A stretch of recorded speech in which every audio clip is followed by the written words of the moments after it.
வணக்கம் நண்பர்களே. சிபிஎல்லின் சிந்தனை களத்திற்கு உங்களை மகிழ்வோடு வரவேற்கின்றேன். வாழ்க மகிழ்வுடன். தினம் ஒரு திரவியம் மனதுக்கும் உடலுக்கும். அன்னை தெரசா பல நல்ல தத்துவங்களை உதிர்த்து சென்றிருக்கிறார்கள். அன்னை தெரசா அவர்களுடைய பொன்மொழிகள் நிறைய இருக்கிறது. அவர்கள் சொன்ன ஒரு நல்ல தத்துவம் இது. மனிதர்களை மதிப்பிட்டு கொண்டே இருந்தால் உங்களுக்கு அவர்களை நேசிக்க நேரம் இருக்காது.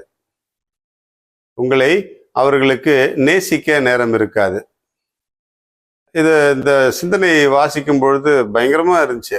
எவ்வளோ பெரிய ஒரு உண்மையை சாதாரணமாக சொல்லிட்டு போறாங்க அவங்க அப்படி சொல்லிட்டு.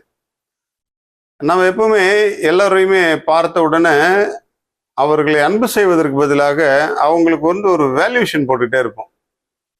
அவங்கள எவ்வளவு அவங்க என்னென்ன பண்ணுறாங்க, எவ்வளோ சம்பாதிக்கிறாங்க, எந்த ஊரில் இருக்கிறாங்க, எந்த வீட்டில் இருக்கிறாங்க, இப்படி நிறைய கணக்கு போட்டு அவர்களுடைய சூழ்நிலையை மதிப்பிட்டு கொண்டே இருப்போம் நாமெல்லாம். அதை மதிப்பிடுவதற்கு பதிலாக அவர்கள் நேசிக்கணும்னு முடிவு பண்ணியாச்சுன்னா, அன்பு செய்யணும்னு முடிவு பண்ணியாச்சுன்னா, அன்பு செய்ய ஆரம்பிச்சோன்னு வச்சிங்களேன், அந்த மதிப்பீடுகள்லாம் ஓரம் போயிடும்.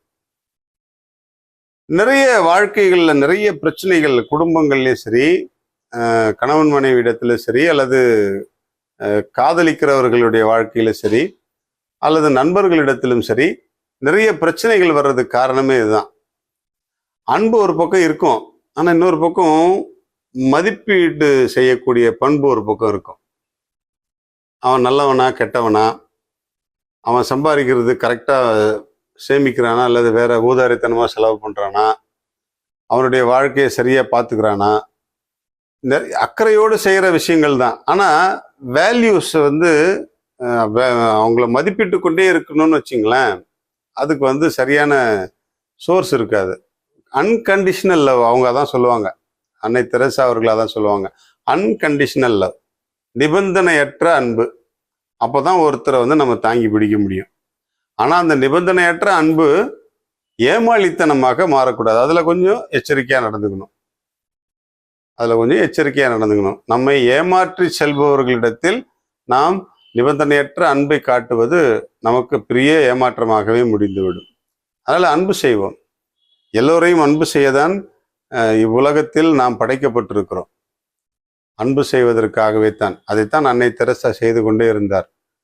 வயதானவர்கள், குழந்தைகள், நோயாளிகள், தொழுநோயாளர்கள், சாக்கடையில் விழுப்பவர்கள், குடிகாரர்கள், போதைக்கு அடிமையானவர்கள் என்று பல தரப்பு மக்களையும் அவர் ஈர்த்தார் தன்னுடைய வாழ்க்கையின் மூலமாக. அதற்கு அவருடைய மிகப்பெரிய பலம் அன்கண்டிஷனல், நிபந்தனையற்ற அன்பு, அன்கண்டிஷனல் லவ். நம்முடைய வாழ்க்கையில், நம்முடைய குடும்பத்தில், நம்முடைய நட்பில் இந்த நிபந்தனையற்ற அன்பை தொடர்வதற்கு நாம் முயற்சி செய்வோம். இது செஞ்சாதான் இது கிடைக்கும், நீ இது கொடுத்தாதான் நான் இதை செய்வேன், நீ இதெல்லாம் செஞ்சு பார்த்தாதான் நான் உன்னை மதிப்பேன் அப்படின்னு சொல்லிட்டு நிறைய கண்டிஷன்ஸோட நம்ம வாழ்ந்துகிட்டு இருக்கோம். இந்த கண்டிஷன்ஸ் எல்லாம், கட்டுப்பாடுகள் எல்லாத்தையும் உடைச்சி போட்டுட்டு நிபந்தனையற்ற அன்பை நோக்கி நாம் பயணம் செய்வோம். அன்னை தெரசாவினுடைய வழியில் நிபந்தனையற்ற அன்பை நாம் காட்டும் பொழுது நாம் மனிதர்களை மதிப்பிட்டு கொண்டே இராமல் நேசிக்க துவங்குவோம். எல்லா இடங்களிலும் இதுதான் சிக்கலாகவே இருக்கிறது.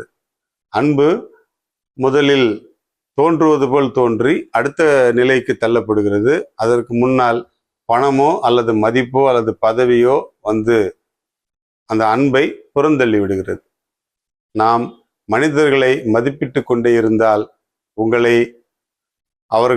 அவர்களை உங்களால் நேசிக்க முடியாது, நேசிக்க நேரம் இருக்காது.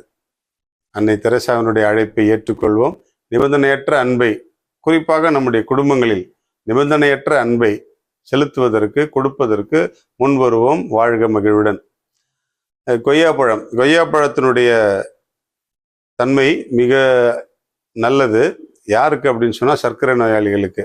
ஏன்னா இதில் இந்த கிளைசெமிக் இண்டெக்ஸ் ரொம்ப குறைவு, மிக மிக குறைவு என்பதால் இரத்த சர்க்கரை அளவை உயர்த்தாமல் பாதுகாக்கிறது. இரத்த சர்க்கரை அளவு உயராமல் பாதுகாக்க கொய்யாப்பழம் உதவி செய்கிறது. எனவே கொய்யாப்பழத்தை உண்டு நாமும் மகிழ்ச்சியாக வாழ்வோம். வாழ்க மகிழ்வுடன்.